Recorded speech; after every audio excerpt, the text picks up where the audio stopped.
Salut à tous et bienvenue à cette nouvelle édition de votre magazine Biopic, l'émission qui raconte en 3 minutes et en 3 dates le parcours captivant des personnalités de légende d'ici et d'ailleurs.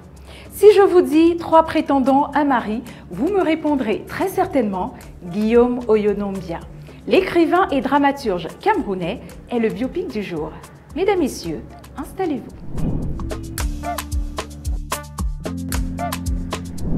Né le 3 mars 1939 à Mvutesi 2, dans l'arrondissement de Zoétélé, région du Sud, Cameroun, absolument rien ne prédestinait Guillaume Oyonombia à une carrière d'écrivain, dont il est vrai qu'à l'âge de 5 ans, il ne savait ni lire, ni parler, ni même écrire le français. Il commence l'école à 8 ans, en classe de CP1 à l'époque, à l'école primaire de Nkolbon. Et c'est là-bas qu'il entendra la langue française pour la toute première fois de sa vie. Nous qui, comme je l'ai dit, n'entendions jamais le français avant d'être à l'école. Par exemple, quand le maître vous dit toi là, pour te désigner, c'est le premier mot que j'ai retenu. Ça fait que lorsque, pour montrer mes petits aux autres enfants du village qui n'allaient pas à l'école, que je parlais français, je les ai dit, espèce de toi là. Je crois que c'était une insulte. Les premières lectures, oui, sur Mamadou et Bineta. Et nous apprenions beaucoup de choses des pays que nous ne connaissions pas. Donc, par exemple, ce qu'on appelait les contes de la brousse et de la forêt, où il y avait des choses tirées des anciennes colonies françaises, telles que... En 1953, Guillaume Oyonombia est âgé de 14 ans et il obtient son CEPE. Mais faute de moyens, il est obligé de passer 2 ans à la maison, 2 années pendant lesquelles il est accessoirement cultivateur et répétiteur. Un autodidacte et polyglotte qui, pendant la même période, va perfectionner son français, apprendre tout seul l'anglais et l'allemand.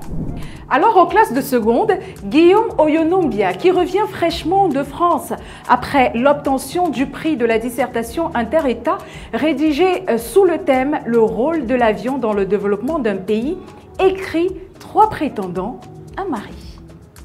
Un récit dialogué qui tire son origine de l'histoire de l'une de ses cousines. La pièce sera jouée non seulement par ses camarades, mais aussi par plusieurs élèves d'écoles protestantes de la région. Hé mon fils, quel malheur! Quel malheur! L'arrière-grand-père paternel de Juliette était mort! Mon fils! Mariage impossible! Mariage impossible! La pièce 3 prétendants, un mari sera également jouée à l'inauguration du Centre culturel français de Yaoundé en présence du président Paul Biya, à l'époque directeur de cabinet du ministre de l'Éducation nationale. Bien que Guillaume Oyonombia ait écrit plusieurs œuvres, 3 prétendants, un mari lui aura ouvert toutes les portes et attribuer tous les mérites. Que personne ne précipite ma mort sous prétexte qu'il veut me voir mort. Et lui, serait quoi? 20 ou 30 ans après, toujours aussi mort que moi. Je n'ai rien contre personne. Le 10 avril 2021, il décède à Yaoundé à l'âge de 82 ans dans l'anonymat complet.